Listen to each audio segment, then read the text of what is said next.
Hello everyone and welcome to my club. The story that I'm going to tell you today is called Mother's Sacrifice. My mom had only one eye. I hated her. She was such an embarrassment. My mom ran a small shop at the flea market. She collected little weeds and such to sell. Anything for the money we needed. She was such an embarrassment. There was this one day during elementary school. I remember it was field day and my mom came. I was so embarrassed.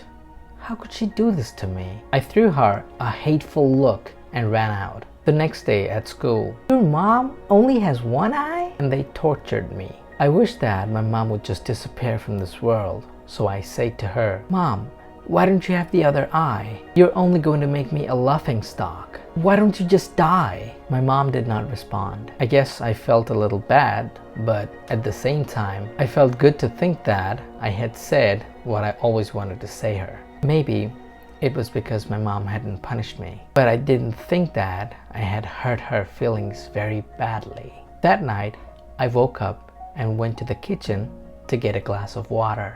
My mom was crying there so quietly, as if she was afraid that she might wake me up. I took a look at her and then turned away.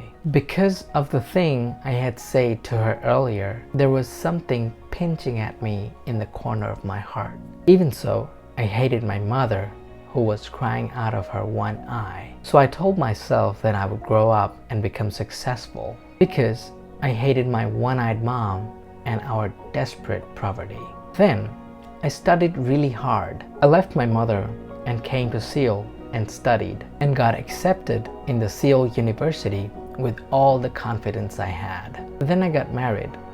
I bought a house of my own. Then I had kids too. Now I am living happily as a successful man. I like it here because it's a place that doesn't remind me of my mom. This was getting bigger and bigger when someone unexpectedly came to see me. "What? Who is this?" It was my mother, still with her one eye. It felt as if the whole sky was falling apart on me. My little girl ran away scared of my mom's eye. And I asked her, "Who are you?" "I don't know you," as if I tried to make that real. I screamed at her, "How dare you to come to my house and scare my daughter? Get out of here now." And to this, my mother quietly answered, "Oh, I'm sorry. I may have gotten the wrong address." And she disappeared. Then I thought, thank goodness she didn't recognize me. I was quite relieved. I told myself that I wasn't going to care or think about this for the rest of my life. Then a wave of relief came upon me. One day, a letter regarding school reunion came to my house. I lied to my wife, saying that I was going on a business trip. After the reunion, I went down to my old shack, which I used to call a house. Just out of curiosity there, I found my mother fallen on a cold ground. But I did not shed a single tear. She had a piece of paper in her hand. It was a letter to me. She wrote, "My son, I think my life has been long enough now, and I won't visit Seoul anymore. But would it be too much to ask if I want you to come visit me once in a while? I miss you so much. And I was so glad when I heard that you were coming for the reunion. But I decided not to go to the school for you. I'm sorry that I only have one eye and that I was an embarrassment for you. You see, when you were very little, you got into an accident and you lost your eye. As a mother, I couldn't stand watching you having to grow up with one eye, so I gave you mine. I was so proud of my son that was seeing a whole new world for me in my place. With that eye, I was never upset at you for anything you did. The couple times that you were angry with me, I thought to myself, it's because he loves me. I miss the time when you were still young around me. I miss you so much.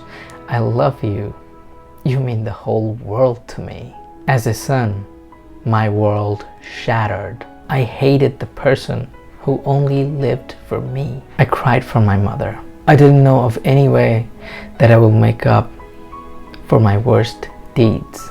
Moral of the story is never ever hate someone for their disabilities. Don't ignore and underestimate their sacrifices. They raise us better than they had been. They give and keep trying to give that they have ever had. They never wish unwell for their kids, even in their wildest dream. They always try showing path and being motivator. Parents give up all for their kids. Forgive all mistakes made by their kids. There's no way to repay that they have done for their kids. All we can do is try giving what they need.